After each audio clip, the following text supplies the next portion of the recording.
Hello everyone. आज आपण standard 12th bookkeeping and accountancy या सब्जेक्टमधील chapter number 2 accounts of not for profit concern illustration number 6 page number 80 पाहणार आहे. सर्वात प्रथम आपण क्वेश्चन रीड करून घेऊया.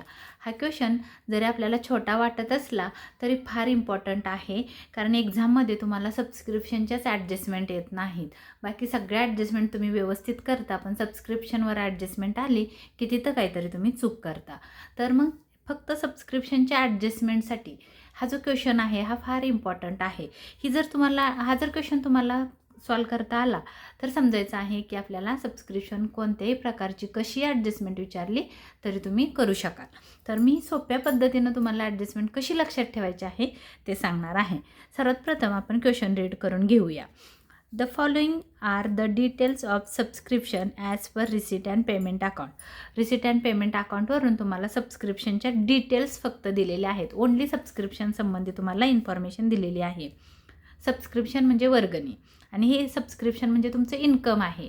तुम्हाला सबस्क्रिप्शनच्या स्वरूपामध्ये तुमच्या संस्थेला इन्कम झालेला आहे आणि इथं दिलेलं आहे subscription received during the year 2018-19 ₹50,000.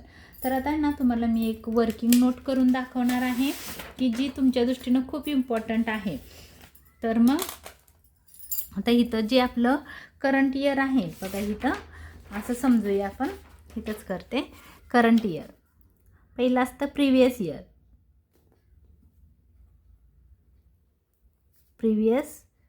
Year म्हणजे अगोदरचं वर्ष. नंतर आहे करंट इयर म्हणजे आत्ताचं चालू वर्ष, करंट इयर. आणि दुसरं असतं नेक्स्ट इयर म्हणजे पुढचं वर्ष, पुढील वर्ष. हे मागील वर्ष, हे चालू वर्ष आणि हे पुढील वर्ष, असे 3 वर्ष तुम्हाला दिलेले असतात. आणि सांगितलेलं आहे की ड्युरिंग द इयर म्हणजे ह्या वर्षीचं, म्हणजे आपलं करंट इयर आहे ते 2018-19 आहे. हे आपलं करंट इयर आहे. मग प्रिव्हियस इयर किती असेल, ह्याच्या अगोदरचं वर्ष म्हणजे इथं असेल 2017-18, 17-18 हे मागचं वर्ष. 18ला संपलं, परत 18ला हे करंट इयर चालू झालं, 19ला संपलं. नेक्स्ट इयर असेल 2019-20, हे नेक्स्ट इयर आहे. हे आपल्याला समजतं आहे. कशावरून कळालं की करंट इयर त्यांनी दिलं आहे आणि त्याचं सबस्क्रिप्शन म्हणजे इन्कम सांगितलेलं आहे 50,000. हे तुमच्या इन्कमला येणार आहे म्हणजे सबस्क्रिप्शनला येणार आहे. तर सबस्क्रिप्शन अकाउंट आपल्याला ओपन करायचं आहे किंवा इन्कम अँड एक्सपेंडिचर ओपन करू. सबस्क्रिप्शन ओपन करण्याची गरज नाही. तर तुमच्या हे इन्कम साईडला येणार आहे. हे इन्कम आहे म्हणजे फक्त आपण लिहिणार आहोत बाय सबस्क्रिप्शन ₹50,000. हे लक्षात घ्या. बघा तुम्हाला इथं मी दाखवते हवं तर कसं आपण सॉल्व करणार आहोत.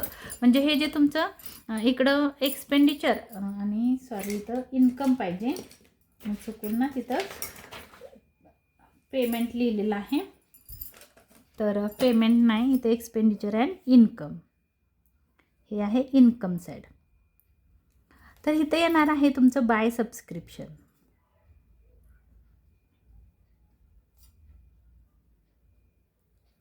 $50,000 इनरला, कारण त्याच्याबद्दलच आपल्याला ॲडजस्टमेंट दिलेले आहेत. तर हे सबस्क्रिप्शन करंट इयरचं आहे. आपल्याला कसं आलं लक्षात, कारण त्यांनी लिहिलं ड्युरिंग द इयर म्हणजे करंट इयर 18-19 आहे, म्हणून मी इथं लिहिलं income and expenditure account for the year ended 31 March 2019. इथून आपलं सोल्युशन चालू होतं, सोल्युशन इथून चालू झालं. तर हे आहे तुमचं इन्कम अँड एक्सपेंडिचर अकाउंट आणि ही आहे डेबिट साईड, ही आहे क्रेडिट साईड. इकडं आहे एक्सपेंडिचर म्हणजे expenses. Income and expenditure account is a nominal account. त्याचा रूल आहे debit the expenses and losses, credit the incomes and gains. तर ही तुमची इन्कम साईड आहे. इन्कमला सबस्क्रिप्शन म्हणजे वर्गणी मिळाली, ₹50,000 करंट इयरचे आहेत. पुढं सांगितले सबस्क्रिप्शन आउटस्टँडिंग ऑन 31 मार्च 2018 ₹10,000. आता नीट बघा, आपलं करंट इयर आहे 2000 मार्च 2018 लिहिलं आहे. बघा हे इयर 2017ला चालू झालं, 2018ला ते क्लोज झालं. म्हणजे 17 हे इयर इथं 1 एप्रिल 2017 आणि 31 मार्च 2018 ह्याचा जो कालावधी कसा आहे बघा. 1 एप्रिलला हे इयर चालू झालं प्रिव्हियस इयर आणि संपलं कधी 1 एप्रिल 2017 टू 31 मार्च 2018ला संपलं. आणि हे जे करंट इयर आपलं आहे हे कधी चालू झालं तर 1 एप्रिलला चालू झालं. 1 एप्रिल 2018ला चालू झालं. संपलं कधी तर 31 मार्च 2019ला संपलं. हे कधी चालू झालं तर 1 एप्रिल 2019 टू 31 मार्च 2020ला संपलं. म्हणजे आपलं हे आत्ता जे आपल्याला आउटस्टँडिंग इथं दिलेलं आहे बघा काय लिहिलं आहे, सबस्क्रिप्शन आउटस्टँडिंग आहे. पुढे लिहिले ऑन 31 मार्च 2018. 31 मार्च 2018 म्हणजे प्रिव्हियस इयरचं सबस्क्रिप्शन आहे, प्रिव्हियस इयरचं आउटस्टँडिंग आहे. तर आता बघा मी तर तुम्हाला लॉजिक सांगते. जे पण तुमचं आउटस्टँडिंग असेल ते फक्त करंट इयरचं ॲड होतं. करंट इयर ॲड आणि बाकी सगळे जे इयर्स असतील मग ते प्रिव्हियस इयर असो किंवा नेक्स्ट इयरचं आउटस्टँडिंग नसतं, त्यामुळे प्रिव्हियस इयर आहे तर ते लेस होईल. Only current year add, outstanding only current year add, बाकी सगळं लेस. लक्षात ठेवताना असंच ठेवायचं. फक्त करंट इयरचं आउटस्टँडिंग ॲड होतं, मग ते आउटस्टँडिंग इन्कम असो किंवा आउटस्टँडिंग एक्सपेन्सेस असो, ओनली करंट इयरचं एक्सपेन्सेस किंवा करंट इयरचं आउटस्टँडिंग इन्कम ॲड होणार आहे इन पर्टिक्युलर ॲटम. आणि जर समजा तुम्हाला हे दिलं आहे, प्रीपेड दिलं आहे, प्रीपेड एक्सपेन्सेस, तर current year only current year less, बाकी सगळं काय होणार आहे ॲड. नेक्स्ट प्रिव्हियस इयर असेल ॲड, नेक्स्ट इयर असेल ॲड. हे लक्षात ठेवा. प्रीपेड असेल तर काय होणार आहे, पर्टिक्युलर ॲटममधून लेस होणार आहे, करंट इयर लेस, बाकी सगळं ॲड. उलट करायचं. आपल्याला माहिती आहे आपण प्रीपेड नेहमी लेसच करतो, बट करंट इयरचं लेस करायचं आणि बाकीच्या इयरचं आहे ते ॲड करायचं, ह्याच्या अपोजिट करायचं आहे. इथं आउटस्टँडिंग आहे, करंट इयरचं आउटस्टँडिंग ॲड करायचं आहे, बाकी सगळं लेस. समजा इथं आता तुम्हाला कळावं म्हणून नेक्स्ट इयर लिहिते, बट नेक्स्ट इयरचं आउटस्टँडिंग नसतं. नेक्स्ट इयर असलं तरी पण ते लेसच होणार आहे. काय होणार आहे, लेस होणार आहे. हे लक्षात ठेवा. हे आहे लेस. हे झालं आउटस्टँडिंगबद्दल आणि हे झालं प्रीपेडबद्दल. तसंच प्री रिसिवड म्हणजे ह्या साईडला असतं इन्कमला, हे आउटस्टँडिंग एक्सपेन्सेस होतं. आता इथं आपण बघू आउटस्टँडिंग इन्कमला पण सेमच प्रोसेस आहे. करंट इयर ॲड आणि बाकी सगळं लेस. मग तुमचं प्रिव्हियस इयर असो लेस, नेक्स्ट इयर असो लेस. आणि आता समजा प्री रिसिवड असेल, प्री रिसिवड म्हणजे रिसिवड इन ॲडव्हान्स आणि प्रीपेड म्हणजे पेड इन ॲडव्हान्स. याचं दुसरं नाव आहे पेड इन ॲडव्हान्स. ह्याचं नाव आहे received in advance.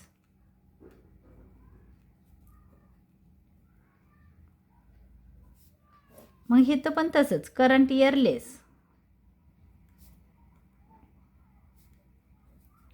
Next year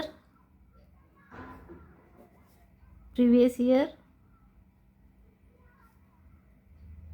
add, next year add. म्हणजे आपल्याला इथं लक्षात काय ठेवायचे आहेत हे ॲडजस्टमेंट. आउटस्टँडिंग एक्सपेन्सेस असो किंवा आउटस्टँडिंग इन्कम असो, ओनली करंट इयर ॲड, बाकी सगळं लेस. आणि प्रीपेड एक्सपेन्सेस असो किंवा प्री रिसिवड इन्कम असो, दोघं पण करंट इयरचं लेस, बाकी सगळं ॲड. एवढंच लक्षात ठेवलं की तुमच्या जवळजवळ 4-5 ॲडजस्टमेंट एका वाक्यात होऊन जातात, एका सेंटेन्सेसमध्ये लर्न होऊन जातात. लर्न करायची गरज नाही, समजून घ्यायचं आहे फक्त. करंट इयर आउटस्टँडिंग ॲड, बाकी सगळं less. Current year income add, बाकी सगळं less. Prepaid current year less, बाकी सगळं add. Pre received current year less, बाकी सगळं ॲड. म्हणजे हे तुमच्या लक्षात राहण्यासाठी मी तुम्हाला ॲडजस्टमेंट सांगितलं. आता आपल्याला इथं सांगितले आउटस्टँडिंग आहे आणि ते पण 2018चं आहे. म्हणजे कुठलं आहे 18 तुमच्या म्हणजे प्रिव्हियस इयरचं आउटस्टँडिंग आहे. प्रिव्हियस इयरचं आउटस्टँडिंग लेस होणार आहे म्हणून आपण इथंच करूया लेस आउटस्टँडिंग. आपल्याला इयर पण लिहायचं आहे 2017-18 प्रिव्हियस इयर. तुम्हाला इयर नाही कळालं तर प्रिव्हियस लिहा. तुम्ही दुसरं नाव पण इथं लिहू शकता प्रिव्हियस इयर. अमाऊंट आहे इथं दिलेली त्यांनी मला वाटतं 10,000 आहे. 10,000 लेस करा. लेस करून खाली घ्या 40,000. आता पुढं सांगितलेलं आहे सबस्क्रिप्शन आउटस्टँडिंग ऑन 31 मार्च 2019. आता बघा बरं 19 कुठं आहे 31 मार्च 2019 करंट इयरला आहे. करंट इयरचं आउटस्टँडिंग ॲड होतं. मग आपण ह्याच्यामध्ये ॲड करू. ॲड आउटस्टँडिंग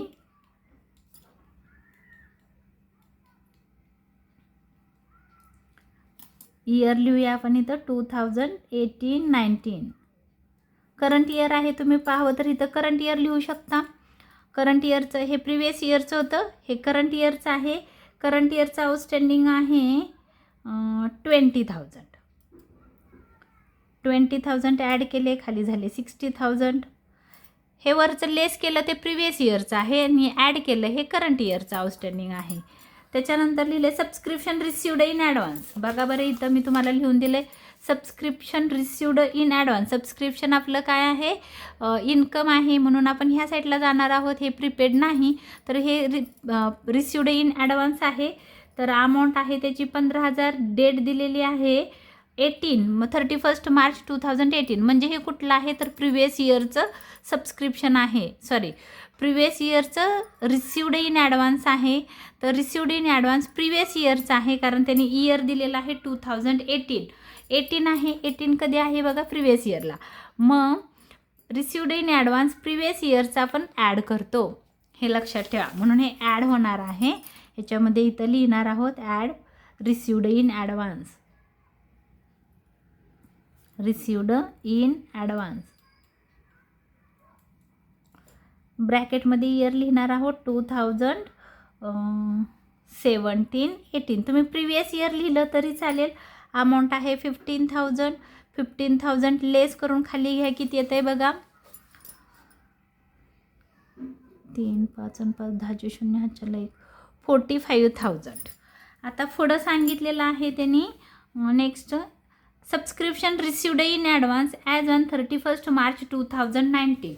आता बघा बरं 31 मार्च 2019 कुठं आहे करंट इयरला आणि करंट इयरचं रिसिव्ड इन ॲडव्हान्स काय होतं लेस होतं. तर आपण लेस करूया. इथं लिहूया लेस रिसिव्ड इन ॲडव्हान्स.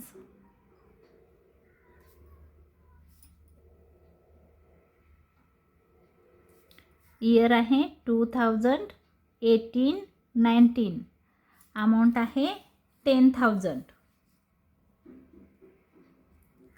10,000 गेले बाहेर येतील 35,000.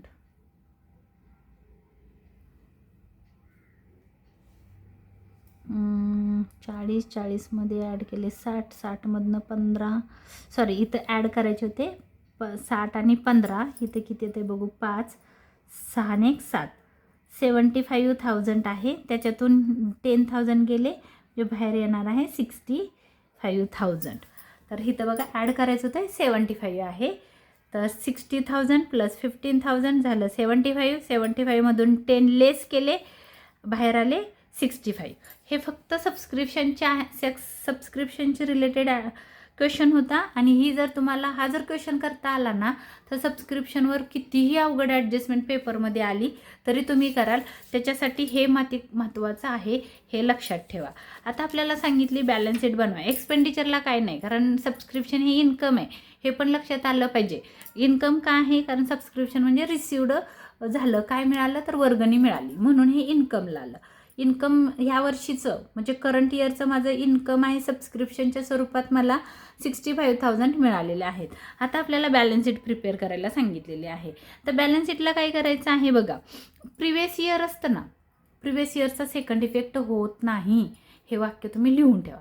हा होतो प्रिवियस इयरचा इफेक्ट, बट तो जेव्हा बॅलन्स शीट क्वेश्चनमध्ये बॅलन्स शीट दिली असेल तेव्हाच होतो, अदरवाईज होत नाही. बघा वाक्य परत ऐका.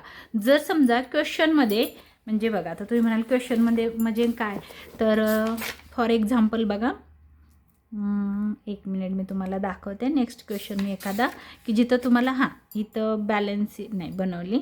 एक मिनिट थांबा. क्वेश्चनमध्येच आपल्याला बॅलन्स शीट दिलेली असते. इथं आहे बघा, क्वेश्चन नंबर 10 आहे. ऑलरेडी क्वेश्चनमध्ये बॅलन्स शीट दिली आणि क्वेश्चनमध्येच रिसिट अँड पेमेंट दिलं आहे आणि त्याच्यावरून तुम्हाला income and expenditure and balance sheet बनवायला सांगतात. म्हणजे क्वेश्चनमध्ये जर बॅलन्स शीट असेल तरच प्रिवियस इयरचा इफेक्ट होतो. म्हणजे प्रत्येक वेळेस होईलच असं नाही. तुम्हाला मी क्वेश्चन येईल तसं पुढं सांगेनच की नक्की तो कधी इफेक्ट येतो. बट तुम्ही एक वाक्य लक्षात ठेवा, प्रिवियस इयरचा सेकंड इफेक्ट होत नाही. प्रिवियस इयरचा सेकंड इफेक्ट होत नाही. लिहून ठेवा, इथं नोट करून ठेवा. आता मग कुठला होतो, तर नेक्स्ट इयरचा आणि करंट इयरचा सेकंड इफेक्ट होतो. मग आता आपल्याला इथं लक्षात ठेवायचं आहे कोणते इफेक्ट होणार आहेत. तर कुठले मी सांगितले, current year and next year. आता इथं नीट बघा, तुम्हाला इथं पेन्सिल नीट समजवण्यासाठी मी करते, तुम्ही असं नाही करायचं ॲन्सरमध्ये. हे आपलं बघा, आपण इथं बघितलं आहे. हे आहे पहिलं 18, 19, 18, 17, 18. बघा जिथं पण 17, 18 दिसेल त्याचा इफेक्ट करायचा नाही. ह्याचा सेकंड इफेक्ट होईल. हा 17, 18 आहे, ह्याचा इफेक्ट नाही होणार. हा 18, 19 आहे, 18, 19 म्हणजे करंट इयर, ह्याचा सेकंड इफेक्ट होणार. बघा बरं लक्षात आलं का. प्रिवियस इयर मी इथं बघितलं, प्रिवियस इयर किती आहे 17, 18. आपण इथं लिहिलं आहे 17, 18 हे प्रिवियस इयर आहे, याचा सेकंड इफेक्ट होणार नाही. हा आहे 18, 19, 18, 19 हे आपलं करंट इयर आहे, ह्याचा सेकंड इफेक्ट होणार म्हणून याला टिक केलं. आणि 17, 18 परत 17, 18 हे प्रिवियस इयर आहे, त्याचा इफेक्ट होणार नाही म्हणून मी याला क्रॉस केलं. त्याच्यानंतर इथं दिलं 18, 19, 18, 19, 18, 19 हे आपलं करंट इयर आहे म्हणून मी याला टिक केलं. ह्या दोघांचेच इफेक्ट सेकंड होणार आहेत. कशाचे, तर आउटस्टँडिंग सबस्क्रिप्शन आहे आणि रिसिव्ड इन ॲडव्हान्स आहे, ह्याचे सेकंड इफेक्ट होणार आहेत. आता मग सेकंड इफेक्ट कसे करायचे, तर जे पण आपण ॲड करतो त्याचा इफेक्ट सरळ होतो, म्हणजे बॅलन्स शीटच्या ॲसेटला होणार आहे. आणि जे तुम्ही लेस करता त्याचा इफेक्ट क्रॉस होतो, म्हणजे ते लायबिलिटीला पोस्ट होणार आहे. बघा किती सोपं आहे. मग आपण पहिलं आउटस्टँडिंग आहे, इथं म्हणायचं आहे आउटस्टँडिंग सबस्क्रिप्शन ॲसेटला.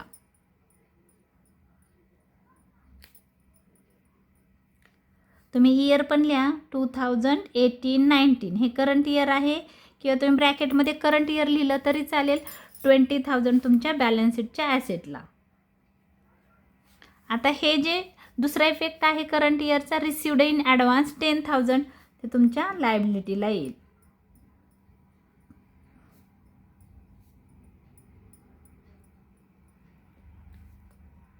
इयर आहे 2018, 19 अमाऊंट आहे 10,000. आता तुम्ही म्हणाल बॅलन्स शीटची टोटल इक्वल व्हायला पाहिजे आणि मग बॅलन्स शीटची दोन्ही बाजूची साईडची टोटल इक्वल झाली तर आपलं ॲन्सर बरोबर असतं. पण आपल्याला हा क्वेश्चन आहे फक्त सबस्क्रिप्शनशी रिलेटेड दिला आहे, की जेणेकरून तुमच्या सबस्क्रिप्शनच्या ज्या पण ॲडजस्टमेंट आहेत त्या तुम्हाला समजाव्या म्हणून बुक्समध्ये त्यांनी हा क्वेश्चन दिलेला आहे. आणि हा क्वेश्चन म्हणून आपली बॅलन्स शीट क्लोज होणार नाही, कारण आपल्याला ह्या क्वेश्चनमध्ये ना ॲसेट दिल्या, नाही लायबिलिटी दिली, ना एक्सपेंडिचर दिले, फक्त सबस्क्रिप्शनच्या ॲडजस्टमेंट कशा करायच्या आहेत हे सांगितलं. आणि हा क्वेश्चन तुम्ही मनापासून करा आणि खूप चांगला करा. हा क्वेश्चन आला की मग तुम्हाला जेवढ्या पण सबस्क्रिप्शनवरच्या ॲडजस्टमेंट आहेत त्या तुम्हाला करता येणार आहेत. आणि महत्त्वाचं म्हणजे सबस्क्रिप्शनवर एकतरी ॲडजस्टमेंट तुमच्या बोर्डाच्या पेपरला 100% असणार आहे. म्हणून हा क्वेश्चन तुम्ही चांगला करा. हा जर माझा व्हिडिओ तुम्हाला आवडला असेल तर लाईक करा, शेअर करा, सबस्क्राईब करा, कमेंट करा. थँक्यू.